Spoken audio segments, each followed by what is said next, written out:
Assalamualaikum warahmatullahi wabarakatuh. Alhamdulillahirrabbilalamin. Allahumma sholli ala Muhammad wa ala ali Muhammad. Pemirsa, salam jumpa kembali di program Kabar Petang edisi Sabtu 16 Oktober 2021 bersama saya Furqan Awaludin. Selama beberapa menit ke depan, kami akan menemani Anda membaca dan menelaah berita paling menarik hari ini bersama narasumber yang berkompeten dan tentu dari sudut pandang Islam. Dan inilah Kabar Petang selengkapnya.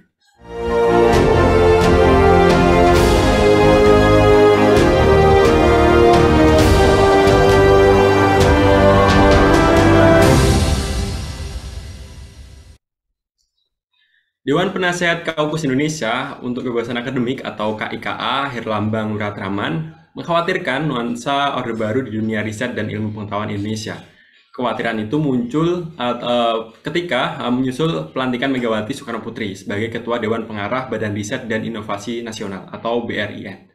Yang menjelaskan bahwa hal tersebut cara-cara Orde Baru pada nantinya. Cara-cara Orde Baru yang mendekatkan pada proses-proses indoktrinasi, sejak saya khawatir di sana. Apalagi dengan hadirnya Megawati, arahnya memang sudah ke arah itu. Herlambang menyoroti pasal 6 Peraturan Presiden nomor 78 tahun 2021 yang menyebutkan Pancasila jadi pedoman dalam kebijakan riset dan inovasi.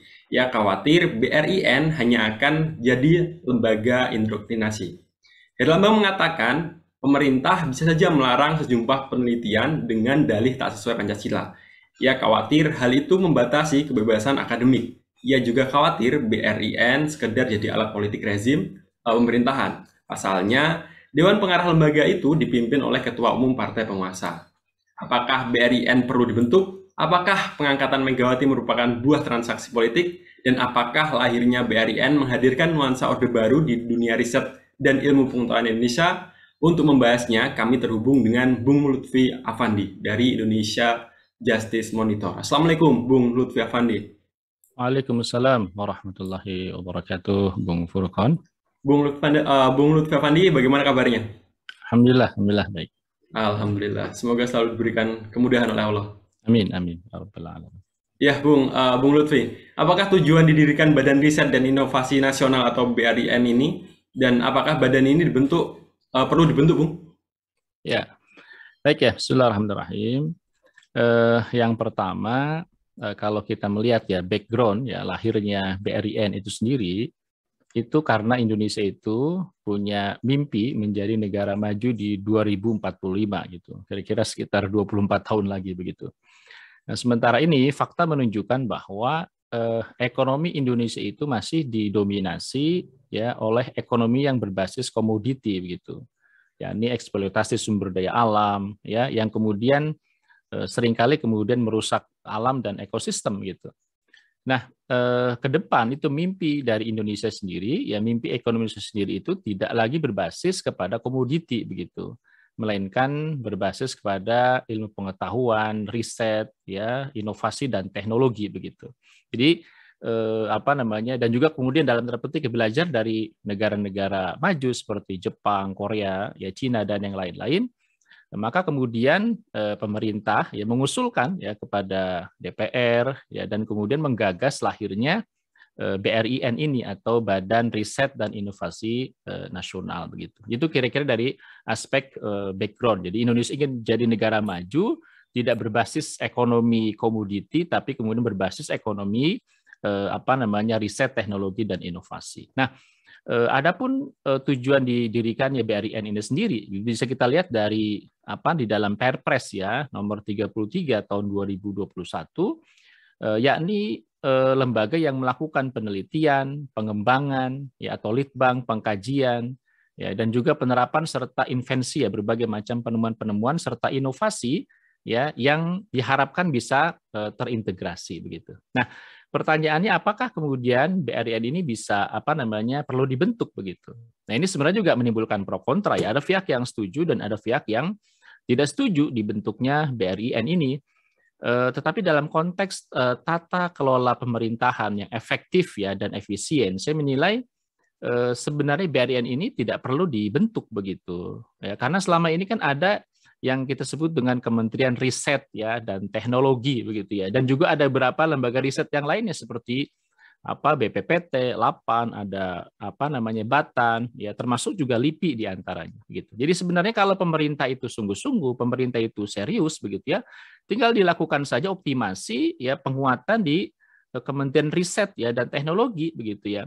Yang selama ini kelihatannya juga tidak mengalami kemajuan yang berarti begitu. Bukan kemudian dengan membuat lembaga baru. Jadi ada kebiasaan di kita itu ketika di satu lembaga ya itu dinilai tidak efektif, maka bubarkan lembaga yang lama dan kemudian bentuk lembaga baru yang juga belum tentu efektif gitu ya, lembaga baru tersebut termasuk di antaranya BRIN ini sendiri begitu. Nah, berikutnya belakangan kita mengetahui bahwa Kementerian Riset dan Teknologi itu yang sebelumnya membawahi berbagai macam riset dan seterusnya itu dileburkan ya di Kementerian Pendidikan dan Kebudayaan, sehingga Kementerian Pendidikan Kebudayaan itu kemudian sekarang menjadi lebih gemuk ya dengan ditambah tugas dan fungsi Ristek begitu ya, riset dan teknologi begitu. Ini juga menjadi problem tersendiri begitu ya. Mengingat apa? Mengingat mengurus lembaga pendidikan mulai dari PAUD sampai kemudian dengan perguruan tinggi, pendidikan masyarakat ya, termasuk di antaranya pendidikan karakter dan seterusnya. Ini tugas yang sangat besar ya. Dan pertanyaan apakah efektif kemudian ditambah fungsi riset dan teknologi. Ya, pertanyaan berikutnya adalah kalau demikian gitu ya, pada akhirnya apakah kemudian tidak jadi tumpang tindih begitu ya antar lembaga riset di Kementerian Pendidikan Kebudayaan Ristek itu sendiri dengan BRIN. Nah, ini yang kemudian menjadi menjadi sekian banyak pertanyaan. Nah, selain itu, ya ada hal juga yang nampaknya perlu kita perhatikan begitu. Dengan adanya pembentukan BRIN ini sendiri gitu, itu membawa konsekuensi yang besar begitu, terutama dalam hal apa? Dalam hal anggaran.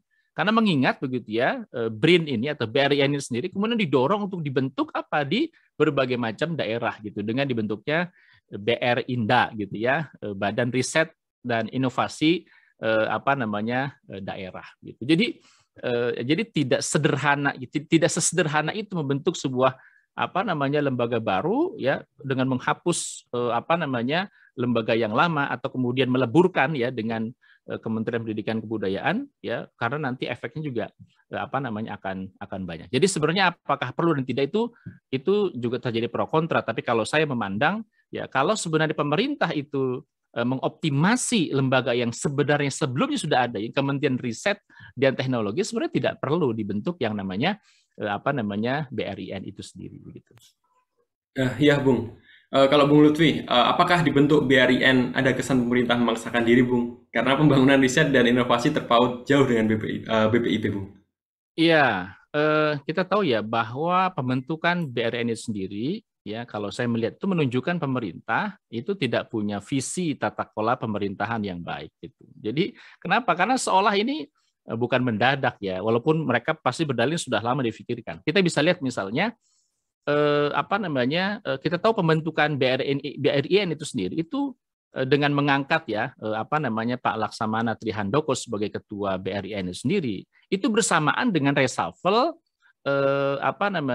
dengan mengangkat Menteri Nadiem Makarim menjadi Mendikbud Risti yang sebelumnya hanya Mendikbud saja begitu, ditambah dengan Ristek ya, Mendikbud Ristek, dan kemudian dengan mengangkat Bahlil sebagai Menteri Investasi. Itu yang pertama. Dan perlu dicatat bahwa ini dilakukan di pertengahan ya kinerja kabinet periode kedua Jokowi gitu. Jadi bukan di awal gitu. Jadi pembentukan BRIN itu sendiri kemudian dengan menghapuskan Kementerian Ristek, menggabungkan dengan Kementerian Pendidikan dan Kebudayaan, itu tidak dilakukan di awal kabinet, di awal kinerja kabinet. Tapi kemudian dilakukan di pertengahan gitu. Ini menunjukkan bahwa sebenarnya pemerintah itu tidak punya visi yang panjang gitu, tidak punya visi besar gitu, karena tidak bisa memprediksi apa yang harus dilakukan. Dan ini kemudian dilakukan kan di tengah jalan gitu, jadi problem gitu. Jadi kalau saya melihat, apakah pemerintah terkesan memaksakan diri? Bukan memaksakan diri, tapi kemudian pemerintah menunjukkan ketidaksiapannya, atau kemudian pemerintah menunjukkan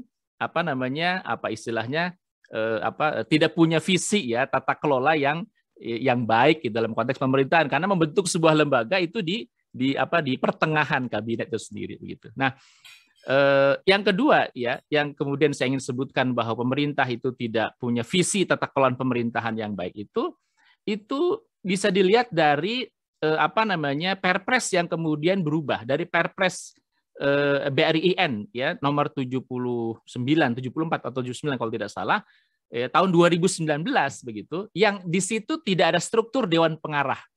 Ya, lalu kemudian diubah dengan Perpres nomor 33 tahun 2021 yang di situ ada dewan pengarahnya gitu. Nah, jadi bisa kita lihat ya. Jadi dalam rentang hanya waktu 2 tahun ya, 2019 dibentuk Perpres tentang BRIN ya, yang kemudian tidak ada struktur ya dewan pengawas ya, dewan pengarah. Lalu kemudian ya Perpres berikutnya nomor 33 tahun 2021 itu kemudian ada struktur ya yang disebut dengan dewan pengarah. Yang kita tahu dewan pengarah itu isinya ketua dewan pembinanya adalah Megawati Soekarno Putri yang kemudian banyak menimbulkan kontroversi begitu. Nah, jadi saya melihat pemerintah nggak punya visi sebenarnya terkait dengan bagaimana riset, teknologi, inovasi begitu ya. Kenapa? Kan dilakukan di pertengahan jalan gitu. Itu kira-kira Mas. Ya Bung, apakah ini Bung yang penting Bung, apakah pengangkatan Megawati itu merupakan buah transaksi politik Bung Lutfi? Ya. Jadi banyak pihak yang mengatakan demikian. Ini sulit sekali untuk ditepis ya. Banyak pihak yang mengkritik pengangkatan Megawati sebagai ketua Dewan Pengarah BRIN gitu. Hanya berapa hal. Yang pertama itu Megawati itu dianggap tidak memiliki pengetahuan yang cukup ya, atau apalagi track record dalam bidang riset, inovasi dan teknologi gitu. Itu track recordnya aja nggak punya gitu ya, atau kemudian tidak dipandang tidak punya cukup pengetahuan, pengalaman ya, apalagi track record dalam bidang riset, inovasi dan teknologi gitu. Walaupun memang sebagai seorang dewan pengarah tidak mesti menjadi seorang peneliti, tidak mesti begitu ya. Tetapi paling tidak dia harus memahami persoalan, dia harus memahami persoalan dan memiliki solusinya begitu ya. Dan juga banyak pihak menilai sehingga kemudian banyak pihak menilai bahwa Megawati ya itu tidak punya kapasitas, tidak punya kemampuan untuk itu gitu. Jadi bagaimana bisa memberikan pengarahan ya, jadi perhatikan ya. Bagaimana bisa memberikan pengarahan kalau kemudian orang yang memberikan pengarahan tadi itu tidak punya pengetahuan, tidak punya pemahaman, tidak punya pengalaman ya, apalagi track record dalam bidang riset, inovasi dan teknologi begitu. Itu yang pertama. Yang kedua, ini juga penting ya. Megawati itu ya adalah seorang politisi gitu ya, merupakan seorang politisi, bahkan ketua umum ya Partai Demokrasi Indonesia Perjuangan, ketua umum PDIP gitu. Yang kemudian kita tahu sendiri PDIP itu track recordnya di Indonesia itu banyak tersangkut kasus kan gitu. Kader-kadernya banyak tersangkut kasus korupsi gitu. Kan itu banyak pihak khawatir ya jika Dewan Pengarah BRIN ini itu berasal dari partai politik ya, apalagi ketua umum partai politik ya, apalagi kemudian partai politik yang banyak tersangkut kasus dan permasalahan ya, maka kemudian akan khawatirkan akan terjadi politisasi lembaga riset gitu ya. Itu yang dikhawatirkan banyak pihak, akan terjadi politisasi lembaga riset. Dan dan kita tahu sendiri bahwa lembaga riset itu kemudian membutuhkan anggaran yang besar gitu. Dan dikhawatirkan ya akan terjadi akan terjadi perebutan rente gitu ya, atau anggaran itu dikhawatirkan akan menjadi bancakan ya dana-dana penelitian itu sendiri gitu ya untuk apa, untuk kepentingan politik gitu, atau untuk kepentingan elit-elit politik. Nah ini yang dikhawatirkan kalau kemudian dewan pengarahnya itu adalah politisi, apalagi ketua umum partai politik, apalagi partai politik yang kemudian punya track record yang tidak bagus gitu. Karena banyak kader-kadernya yang tersangkut oleh korupsi gitu. Sementara dana riset itu besar gitu. Ya, nah ini yang kemudian dikhawatirkan oleh banyak pihak, jangan-jangan nanti dana risetnya yaitu kemudian jangan-jangan ya itu kemudian dijadikan bancakan, atau kalaupun tidak, dana riset itu kemudian diarahkan untuk kepentingan politik tertentu begitu ya. Itu yang kedua begitu. Dan yang kemudian berikutnya diangkatnya Megawati yang notabene saya katakan tadi sebagai seorang politisi, itu dikhawatirkan bahwa riset itu hanya akan dijadikan sebagai untuk kepentingan politik oligarki. Dengan dalih apa? Dengan dalih kepentingan nasional. Gitu. Sehingga dikhawatirkan nanti riset itu hanya akan dijadikan sebagai alat justifikasi saja. Gitu. Ini sudah kami riset, padahal sebenarnya untuk kepentingan oligarki atas nama kepentingan nasional begitu.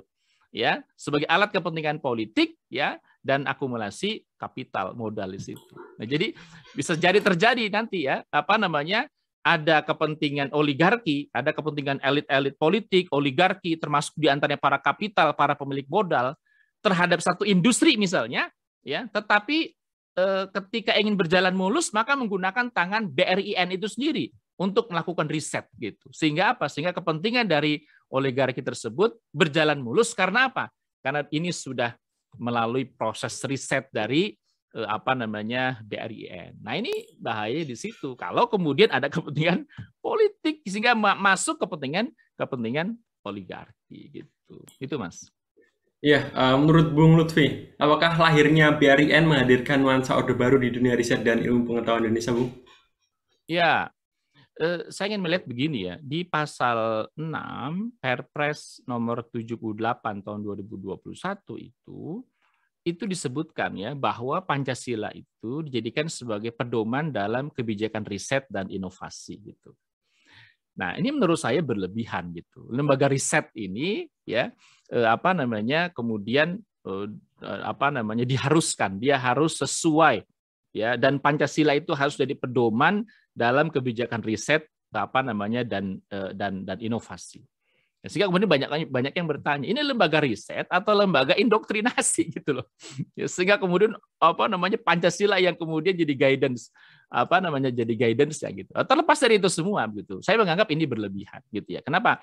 Karena nanti khawatirnya akan membatasi kebebasan akademik gitu. Kita tahu ya sudah banyak sekali contohnya bahwa Pancasila itu jadi alat ukur gitu loh. Bahkan jadi alat pemukul gitu loh.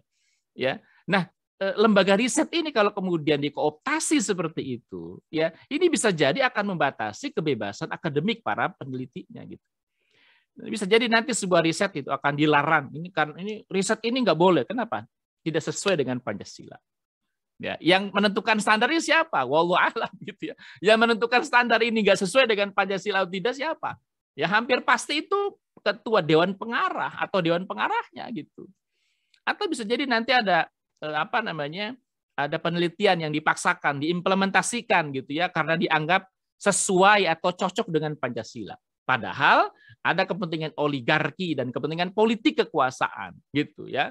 Mengingat apa? Mengingat publik lebih mengenal Megawati itu sebagai politisi kan gitu, bukan sebagai ketua BPIP gitu ya, dan seterusnya gitu. Jadi ala kulli hal sebenarnya bisa jadi kekhawatiran itu muncul ya, menjadikan Pancasila itu sebagai istilahnya pedoman dalam menentukan riset, tapi yang bisa jadi terjadi atau akan membatasi kebebasan akademik begitu ya, dan bisa jadi riset nanti akan sebuah riset nanti akan dilarang misalnya ini karena dengan alasan atau dalih nggak sesuai dengan Pancasila. Nah, ini problemnya di situ gitu.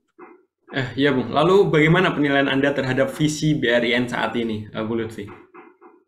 Ya, jadi kalau menyangkut tentang visi itu sendiri itu kan sebenarnya normatif ya, merupakan lembaga riset, penelitian ya, dan kemudian yang terintegrasi tadi. Menurut saya itu normatif saja. Yang lebih penting dari visi itu sendiri adalah bagaimana implementasinya gitu. Itu yang kita khawatirkan gitu.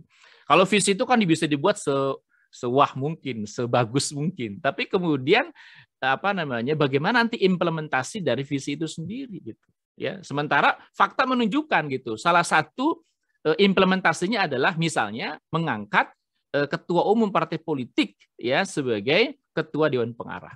Nah, ini saja sudah benar nggak ini sesuai dengan Pancasila? Kira-kira begitu. Ya, benar nggak ini nanti akan menimbulkan hasil riset yang independen misalnya? Ini jadi pertanyaan gitu. Sementara diharapkan ini hasil risetnya bisa independen gitu ya. Tetapi dengan masuknya ketua umum partai politik ya, kita mengkhawatirkan ya, kita ragu bahwa ini akan hasil-hasil risetnya menjadi independen gitu ya, malah dikhawatirkan akan ditunggangi oleh kepentingan politik gitu. Ya Bung Lutfi, apakah saat ini riset dan inovasi Indonesia mandek Bung, dan apa bahaya terselubung dari kebijakan riset dengan dukungan kapitalis dan cara kapitalistik Bung? Nah, jadi tentu nggak berlebihan ya kalau sebagian pihak mengatakan bahwa riset di Indonesia, riset inovasi teknologi itu mandek gitu. Karena memang kita nggak melihat ada perkembangan gitu yang berarti di dalam perkembangan riset dan teknologi di Indonesia gitu. Bahkan boleh dikatakan jalan di tempat gitu. Nah, saya ingin sampaikan ini bukan berarti SDM di Indonesia itu nggak punya kualitas gitu. SDM Indonesia luar biasa. Bahkan kan banyak dipakai, banyak digunakan, banyak jadi peneliti, ya, banyak jadi tenaga ahli di berbagai macam negara di dunia. Itu SDM Indonesia gitu. Luar biasa. Artinya apa? Artinya riset teknologi, ya inovasi di Indonesia itu mandek itu bukan berarti ya SDM di Indonesia itu memang nggak punya kualitas, tidak gitu. Kualitas SDM Indonesia itu luar biasa sebenarnya gitu. Nah, tetapi kenapa itu terjadi begitu? Ini karena semata karena apa? Karena political will ya dari pemerintah itu sendiri gitu, yang seringkali tunduk pada kepentingan oligarki dan tunduk pada kepentingan para kapitalis. Nah, ini yang berbahaya, Mas, gitu. Itu yang berbahaya. Jadi political will pemerintah itu yang kemudian seringkali tunduk kepada kepentingan oligarki dan tunduk pada kepentingan pemilik modal. Sebagai contoh misalnya, ini pertanyaan yang seringkali terlontarkan, gitu. Apakah Indonesia nggak bisa buat sepeda motor? Sepeda motor aja. Apakah nggak bisa? Ya, sebenarnya sangat mungkin, sangat bisa. Tapi pertanyaan kok kenapa Indonesia tidak juga bisa membuat sepeda motor dalam negeri gitu, milik Indonesia sendiri? Kenapa gitu? Kenapa? Apa nggak bisa? Bisa gitu. Nah, ini kembali lagi pada political will tadi begitu. Karena bisa jadi apa? Nah, ini sebagai contoh, bisa jadi ada pihak-pihak yang terus menginginkan Indonesia itu terus impor, ya, termasuk diantaranya barang-barang teknologi ya, atau motor misalnya gitu. Kenapa? Karena banyak pihak yang diuntungkan dari impor tadi gitu. Ngapain harus buat industri sepeda motor? Ngapain harus buat industri mobil? Ya ngapain gitu? Ya, kata mereka begitu ya. Lebih menguntungkan itu impor kan gitu. Mereka dapat rente dari sekian unit sekian gitu loh. Nah, itu yang terjadi gitu. Jadi bukan karena Indonesia itu nggak minim SDM yang punya kualitas, tidak gitu. Nah, tetapi ketika kemudian masih Indonesia ini ekonominya kapitalistik, ya, maka sulit untuk kemudian terlepaskan gitu ya. Bisa jadi sehingga kemudian mandul tadi gitu. Ya, nggak bisa buat sepeda motor, nggak bisa buat mobil, padahal Korea Selatan itu sudah melakukan jauh di depan kita gitu ya. Bisa jadi karena apa? Bisa jadi karena tadi masih banyak kepentingan-kepentingan para kapital, para pemilik modal yang menginginkan Indonesia terus-menerus impor, ya, dan kemudian mereka mendapatkan rente ya dari impor tadi begitu. Itu contoh gitu. Atau bisa juga seperti ini gitu. Dari berbagai macam riset yang dihasilkan misalnya nanti oleh BRIN itu sendiri, karena implementasinya itu membutuhkan anggaran yang sangat besar, ya, lagi-lagi anggaran yang sangat besar, sehingga pada akhirnya BRIN atau kemudian pemerintah menyerahkan itu implementasi kepada pihak swasta. Itu, ya. Yang menyerahkan hasil risetnya itu kemudian bisa jadi nanti kepada pihak swasta. Nih, laksanakan, gitu kira-kira begitu. Nah, lagi-lagi dalam konteks ini yang diuntungkan siapa? Yang diuntungkan lagi-lagi adalah para kapitalis. Nah, itu yang kemudian kita khawatirkan gitu loh. Ya, ketika kemudian hasil riset kemudian dibajak ya untuk kepentingan oligarki kekuasaan gitu ya. Karena apa? Karena mengingat riset ya, apalagi implementasi dari riset ya, misal nanti membangun industri ya, apalagi industri berat itu butuh dana yang sangat besar ya. Kalau paradigmanya masih kapitalistik, bisa jadi akan terjadi apa? Udah diserahinnya ke swasta gitu. Nah, swasta yang mengeksekusi gitu, kira-kira begitu. Nah, lagi-lagi nanti yang diuntungkan siapa gitu? Yang diuntungkan pasti para kapitalis gitu, para pemilik modal gitu. Wallahu a'lam. Ya, Bung Lutfi Effendi, ini pertanyaan terakhir nih, Bung. Bagaimana konsep Islam dalam membangun badan riset dan inovasi yang ideologis, mandiri, dan efektif, Bung Lutfi?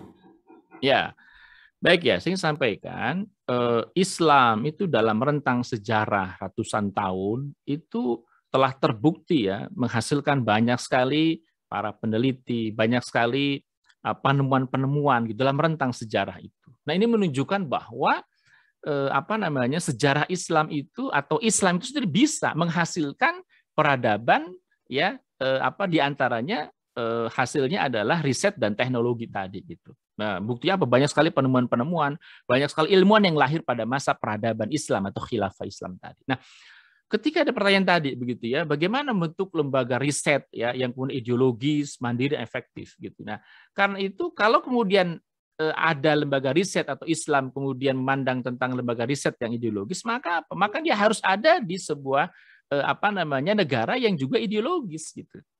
Ya, bukan ideologis kapitalis atau ideologis sosialis komunis ya, tetapi dalam konteks Islam tentu ideologi Islam gitu.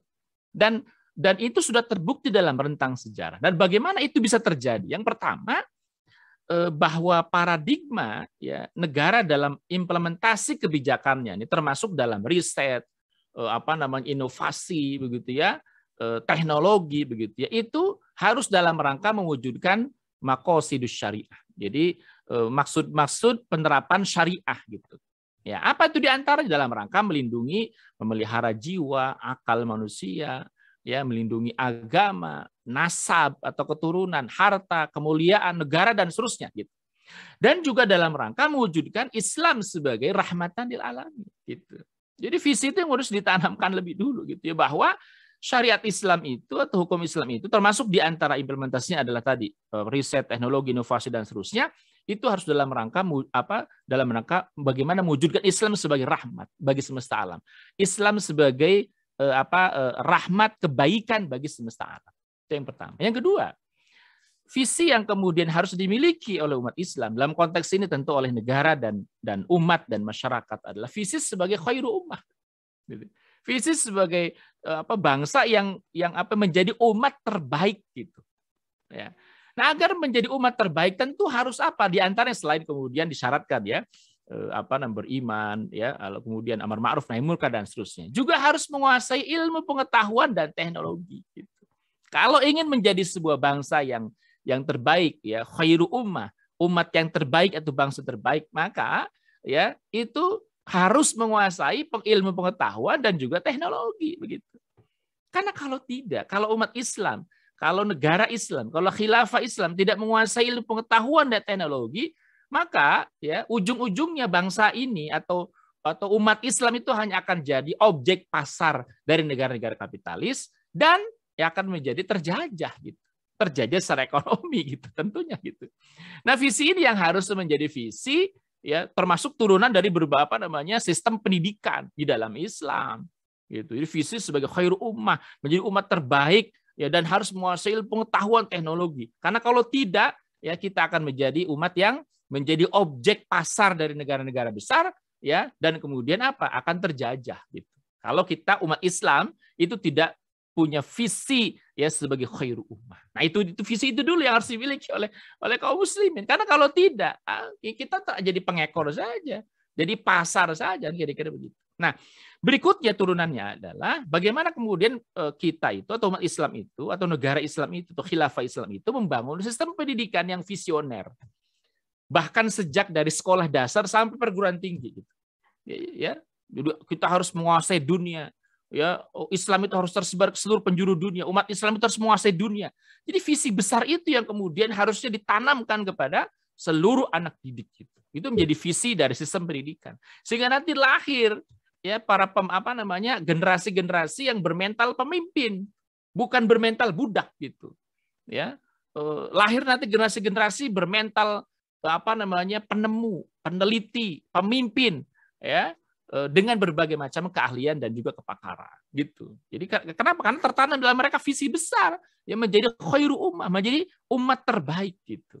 Nah, dan berikutnya ya juga membangun sistem penelitian yang terintegrasi ya, yang kemudian didorong dan dibiayai penuh oleh negara. Sehingga jangan sampai kemudian masuk kepentingan ya pemilik modal. Karena kalau kemudian sudah masuk kepentingan pemilik modal sudah ya visi negaranya bisa jadi terkikis gitu. Jadi sistem penelitiannya pun terintegrasi dan dibiayai penuh oleh negara gitu ya. Jangan masuk kemudian kepentingan pemilik modal dan seterusnya.